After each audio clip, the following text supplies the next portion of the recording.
Hey there. Unlike my uncivilized relatives in the African jungle, I am an ape of culture and esteem. That was Mozart I was just playing. Did you like it? You see, I left my family because things were becoming rather sloppy. My father was the alpha male of our community, but my lower-ranking, jealous uncle managed to stage a coup.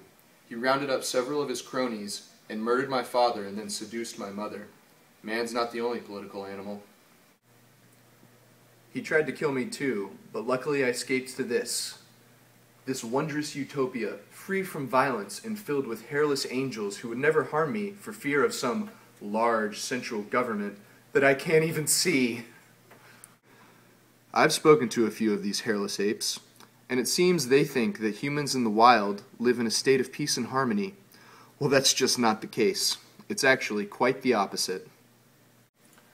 Modern hunter-gatherer groups are among the most violent folks on the planet. In fact, they're not that different from my uncle. I'm here to ask you if innate nobility resides within every soul, or if underneath your tailored pomp there rests a vicious ape.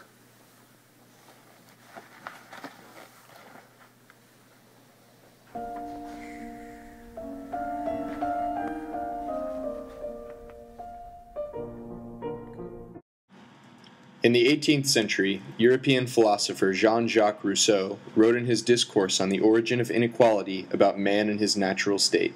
He proposed that the foundation of civil society enslaved humans to one another in a way that exaggerated or created inequality where it would not have existed in primitive society.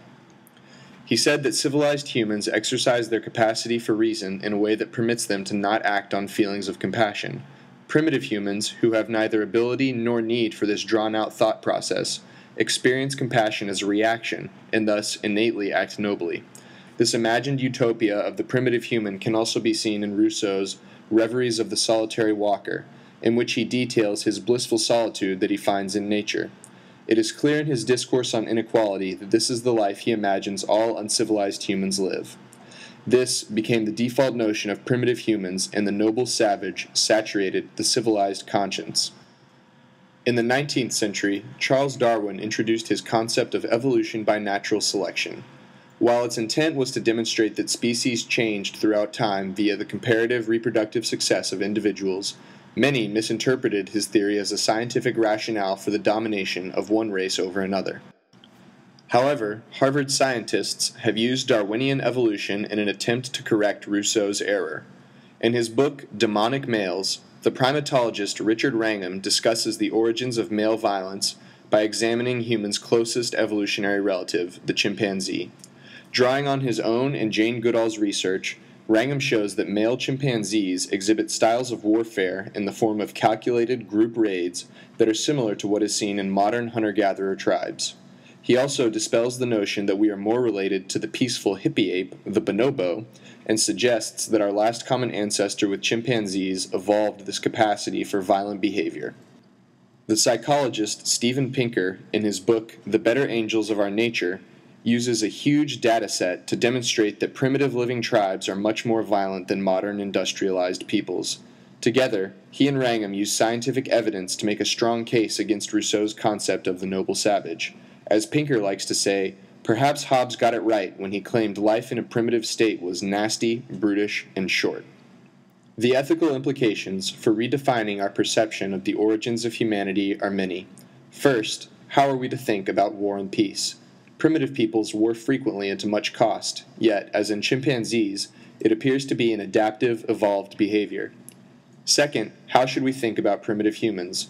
For Rousseau, tribal peoples gave a compelling ideal for the type of peace that violent governed society should strive to achieve. But modern scientific research shows that anarchic tribes are actually more violent.